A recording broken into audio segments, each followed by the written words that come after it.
દાહોદના બહુચર્ચિત એનએસ સ્કેમમાં આરોપીઓની અટકાયતનો દોર ચાલુ છે.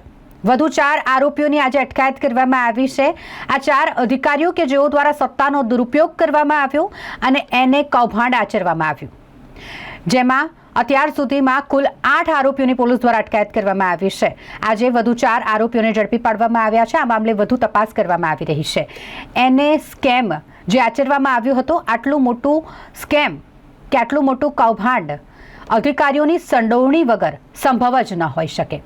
જે મામલે પોલીસ દ્વારા જ્યારે ઝીણવટભરી તપાસ કરવામાં આવી તો વધુ 4 અધિકારીઓની અટકાયત કરવામાં આવી છે. તેમને હવે વધુ પૂછપરછ કરવામાં આવશે અને આ મામલે વધુ તપાસ પોલીસ દ્વારા કરવામાં આવી રહી છે. તાજેતરમાં જે નકલી એને લગતના કે નકલી અન્ય હુકમો લગતના જે પ્રકરણ હતું એમાં ટીડીઓ કચેરી દ્વારા ફરિયાદ દાખલ થઈ હતી 112 સર્વે નંબરની, અને ત્યારબાદ વિશેષ સર્વે નંબર મળી આવ્યા હતા. એ ફર્ધરમાં ખુલ્યા હતા.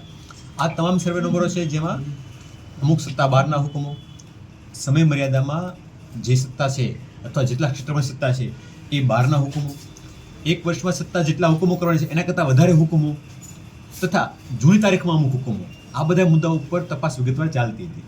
આ દરમિયાન જે જમીનના માલિકો છે કે જે એફઆઈઆરમાં આરોપી તરીકે છે, એમની અટક કર્યા દરમિયાન કે અન્ય કોઈ રીતે જે માહિતી મળી છે એ માહિતી મુજબ આમાં અમુક અધિકારીઓએ શોર્ટકટથી અથવા સ્પીડથી કામ કરાવવા માટે, ખોટી રીતે કામ કરાવવા માટે આની પાસે કામ રાખ્યું હોય એવું હકીકત જણાવેલી હતી.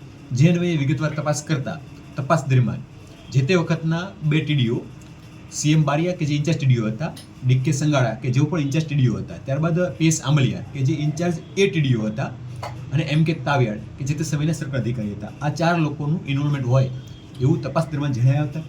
એ 4 લોકોની હાલમાં અટક કરવામાં આવેલી છે અને એમને રિમાન્ડ લેવાની પ્રક્રિયા હાલમાં ચાલુમાં છે.